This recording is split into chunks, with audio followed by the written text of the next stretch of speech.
Halo, nama saya Bastian. Halo, nama saya Ayu. Kami mahasiswa D4 Akuntansi Reguler PKN STAN. Sekarang kami akan menjelaskan tentang audit sistem informasi dengan menggunakan Cobit 5. Apa itu Cobit 5? Dan apakah prinsip-prinsip dari Cobit 5? Cobit 5 adalah framework tata kelola teknologi informasi yang komprehensif untuk membantu perusahaan dalam mencapai tujuan melalui peningkatan kualitas dan nilai, serta menyederhanakan pelaksanaan alur proses sebuah organisasi dari sisi penerapan teknologi informasi. Cobit 5 dikeluarkan oleh Information System Audit and Control Association atau disebut dengan ISACA. Cobit muncul pertama kali pada tahun 1996, yaitu Cobit versi 1 yang menekankan pada audit. Cobit versi 2 pada tahun 1998 yang menekankan pada tahap pengendalian. Kemudian Cobit versi 3 pada tahun 2000 yang berorientasi pada manajemen. Cobit versi 4 pada bulan Desember 2005 dan versi 4.1 pada bulan Mei 2007 lebih mengarah pada tata kelola TI. Dan terakhir, Cobit versi 5 pada bulan Juni 2012 yang menekankan tata kelola TI pada perusahaan. Cobit 5 mengintegrasikan ITIL, PAL IT, RIX IT, dan ISO. Cobit 5 merupakan prinsip, praktek, dan alat analisis untuk meningkatkan kepercayaan dan nilai sistem informasi suatu perusahaan.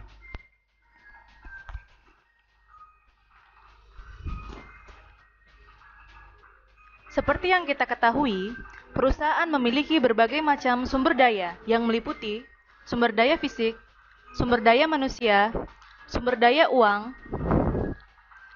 Tapi, ada sumber daya lain yang tak kalah penting loh. Informasi merupakan sumber daya utama yang semakin penting bagi sebuah perusahaan dalam menghasilkan produk maupun layanan dalam bisnis mereka. Salah satu sumber daya yang penting bagi perusahaan dalam pengambilan keputusan. Informasi harus dapat diandalkan kualitasnya. Salah satunya melalui teknologi yang efektif, efisien, dan handal. Teknologi harus dikelola sedemikian rupa untuk dapat memaksimalkan fungsinya dalam menciptakan nilai bagi perusahaan. Kerangka Cobit 5 memungkinkan pengembangan kebijakan yang jelas dan sangat baik untuk digunakan dalam pengendalian teknologi informasi seluruh organisasi. Setelah kita menjelaskan tentang pengertian Cobit 5, sekarang kita akan menjelaskan tentang apa sih prinsip-prinsip dari Cobit 5 itu sendiri. Ada 5 prinsip yang penting dalam Cobit 5, yaitu yang pertama, meeting stakeholder needs. Yang kedua, covering the enterprise end-to-end. Yang ketiga, applying a single integrated framework. Yang keempat, enabling holistic approach. Dan yang terakhir, yang kelima adalah separating governance from management. Prinsip yang pertama adalah meeting stakeholder needs. Berdasarkan prinsip ini, Cobit 5 berusaha menerjemahkan kebutuhan stakeholders ke dalam tujuan perusahaan. Kemudian, menerjemahkannya ke dalam tujuan terkait teknologi informasi, dengan tujuan akhir yaitu enablers goals. Cobit 5 terdiri atas proses-proses dan enabler untuk mendukung penciptaan nilai bisnis melalui penerapan IT. Sebuah perusahaan dapat menyesuaikan Cobit 5 dengan konteks perusahaan tersebut. Prinsip kedua adalah covering the enterprise end-to-end. Pada prinsip ini mencakup seluruh proses perusahaan. Cobit 5 mengintegrasikan pengelolaan IT perusahaan terhadap tata kelola perusahaan. Hal ini dimungkinkan karena Cobit 5 mencakup seluruh fungsi dan proses yang ada di perusahaan. Cobit 5 tidak hanya fokus pada fungsi IT, tetapi menjadi teknologi dan informasi tersebut sebagai aset yang berhubungan dengan aset-aset lain yang dikelola semua orang di dalam sebuah perusahaan. Selain itu, Cobit 5 juga mempertimbangkan seluruh enabler dari governance dan manajemen terkait IT dalam sudut pandang perusahaan dan end-to-end. Artinya, Cobit 5 mempertimbangkan seluruh entitas di perusahaan sebagai bagian yang saling mempengaruhi. Prinsip yang ketiga adalah applying a single integrated framework. Cobit 5 selaras dengan standar-standar terkait yang biasanya memberi panduan untuk sebagian dari aktivitas IT. COVID-5 menyediakan panduan high level dan panduan detailnya disediakan oleh standar-standar terkait lainnya. Prinsip keempat adalah enabling a holistic approach. Pada prinsip keempat ini memungkinkan pendekatan secara menyeluruh di mana tata kelola dan manajemen IT perusahaan yang efisien dan efektif memerlukan pendekatan secara menyeluruh dengan mempertimbangkan beberapa komponen yang saling berinteraksi. COBIT 5 mendefinisikan suatu set enabler yang didefinisikan secara luas sebagai sesuatu yang dapat membantu dalam mencapai sebuah tujuan perusahaan. Dalam penerapannya, COBIT 5 mendeskripsikan 7 kategori yang berperan sebagai enabler, yaitu enabler pertama adalah prinsip, kebijakan, dan kerangka kerja. Semua itu merupakan sarana untuk menerjemahkan tingkah laku yang diinginkan ke dalam petunjuk praktek untuk pelaksanaan manajemen harian. Enabler kedua adalah proses. Enabler ini dapat diartikan sebagai kumpulan yang telah terorganisasi dari praktek-praktek dan aktivitas-aktivitas yang digunakan untuk mencapai tujuan yang telah ditentukan dan menghasilkan sekumpulan keluaran di dalam dukungan pencapaian seluruh sasaran teknologi informasi.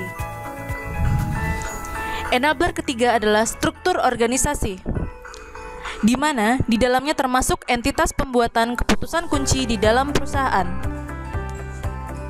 Enabler keempat adalah budaya, etika, dan tingkah laku. Ini merupakan kebiasaan dari individu dan perusahaan yang sering dianggap sebagai faktor penghambat kesuksesan di dalam aktivitas tata kelola dan manajemen. Enabler kelima adalah informasi. Informasi adalah kebutuhan untuk memastikan agar organisasi tetap berjalan dan dapat dikelola dengan baik. Tetapi di tingkat operasional, informasi seringnya digunakan sebagai hasil dari proses perusahaan. Enabler keenam adalah layanan, infrastruktur, dan aplikasi yang merupakan penyediaan layanan dan proses teknologi informasi bagi perusahaan. Enabler ketujuh adalah orang, keterampilan, dan kemampuan, di mana hal ini dibutuhkan untuk menyelesaikan semua aktivitas dan membuat keputusan yang tepat serta mengambil aksi-aksi perbaikan. Prinsip terakhir COBIT adalah prinsip 5, yaitu separating governance from management. COBIT 5 membagi dengan jelas antara tata kelola dengan manajemen, di mana kedua hal tersebut mencakup berbagai jenis kegiatan, memerlukan struktur organisasi yang berbeda dan melayani tujuan yang berbeda. Governance identik dengan director. Director memastikan tujuan perusahaan dapat dicapai dengan melakukan evaluasi terhadap stakeholder, menerapkan arah melalui prioritas, dan memantau arah dan tujuan yang telah disepakati. Sedangkan manajemen identik dengan manajer. Manajer merencanakan, membangun, menjalankan, dan memonitor aktivitas-aktivitas yang sejalan dengan arah yang ditetapkan oleh Badan Tata Kelola untuk mencapai tujuan perusahaan. Setelah membahas tentang pengertian COBIT 5, kemudian prinsip-prinsip COBIT 5, sekarang kami akan menjelaskan mengenai prosedur audit yang bisa dilakukan. Dalam COBIT 5 ini terdapat audit guideline yang berfungsi sebagai jembatan antara COBIT framework dengan 37 control objektif yang dimiliki COBIT agar dapat dilakukan proses audit dan assessment. Audit guideline ini memiliki tujuan sebagai pedoman struktur yang sederhana dari berbagai praktek audit, yang gunanya adalah sebagai identifikasi tugas dan aktivitas pengendalian. Metodologi audit COBIT memiliki 10 tahapan, yaitu yang pertama adalah identifikasi tujuan dan ruang lingkup. Yang kedua adalah pemetaan tujuan. Yang ketiga adalah identifikasi resiko. Yang keempat adalah penentuan kriteria informasi kritis. Yang kelima adalah identifikasi proses IT yang akan diaudit. Yang keenam adalah identifikasi benchmark. Yang ketujuh adalah assessment. Yang kedelapan adalah analisis gap. Yang kesembilan adalah penyusunan program implementasi. Dan yang ke-10 adalah pelaporan. Tahapan pertama adalah identifikasi tujuan dan ruang lingkup. Identifikasi tujuan ini dihasilkan melalui audit charter, pertemuan dengan manajemen auditi, dan penentuan risiko atau area performansi yang penting. Identifikasi tujuan akan menentukan ruang lingkup audit, yang terdiri dari penentuan area, lokasi, tim, dan waktu audit. Dalam kasus e-commerce XYZ, identifikasi tujuan selaku industri e-commerce yang kompetitif adalah penggunaan IT sebagai core strategi bisnis. Backbone dari e-commerce adalah IT yang mumpuni dan terintegrasi. Oleh karenanya, area IT merupakan salah satu area performansi yang penting dalam pencapaian tujuan perusahaan. Kemudian, tahapan kedua adalah pemetaan tujuan. Kita akan membreakdown tujuan entitas dari yang umum hingga ke detail aspek TI. Dari tujuan bisnis yang terdiri atas 4 aspek, yaitu perspektif finansial, perspektif pelanggan, perspektif internal, dan perspektif pembelajaran dan pertumbuhan.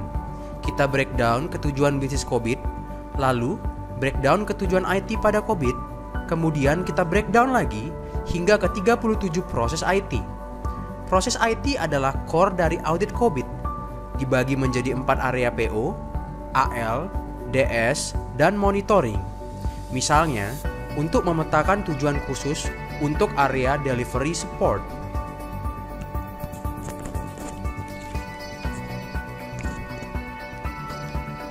Tahapan ketiga adalah identifikasi risiko. Identifikasi risiko ini sebagai masukan dalam penentuan proses IT. Tingkat risiko ditentukan dari level tinggi, sedang, rendah, tidak penting, dan tidak yakin. Ditinjau dari manajemen, internet, solusi perusahaan, arsitektur klien atau server, workgroup, dan manajemen jaringan. Jangan lupa, kita harus identifikasi internal control yang ada.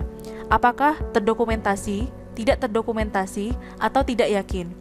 Internal control ini sangat penting karena berperan penting dalam menjamin tingkat risiko yang sudah dikelola oleh entitas.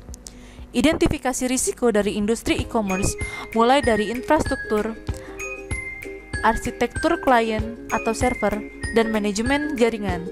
Identifikasi internal control apakah sudah terdokumentasi atau tidak.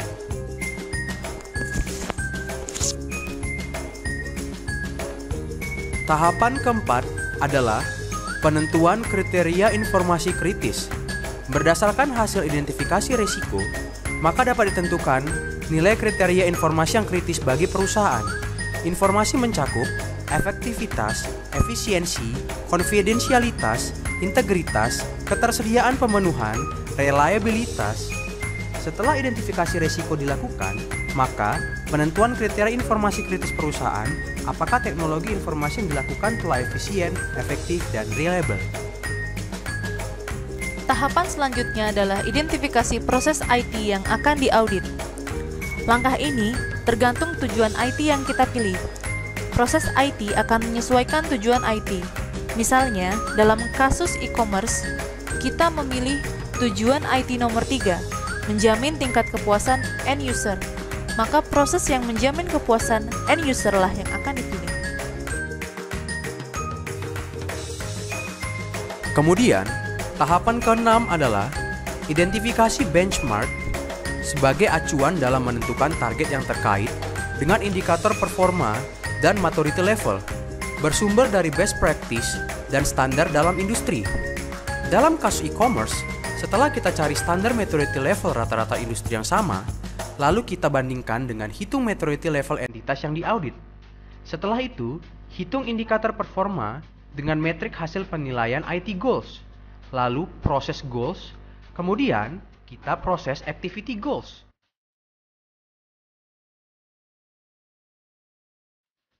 Tahapan ketujuh adalah assessment. Di sini, langkah inti audit dilaksanakan. Melakukan assessment dari awareness management, lalu maturity level, lalu performance indicator, lalu penilaian kontrol objektif. Lakukan awareness management dengan mengisi questionnaire dan seterusnya. Lalu, penilaian maturity level di tiap level dengan menilai maturity per statement. Kemudian, langkah ke-8 adalah kita melakukan analysis gap dengan tujuan mencari akar masalah.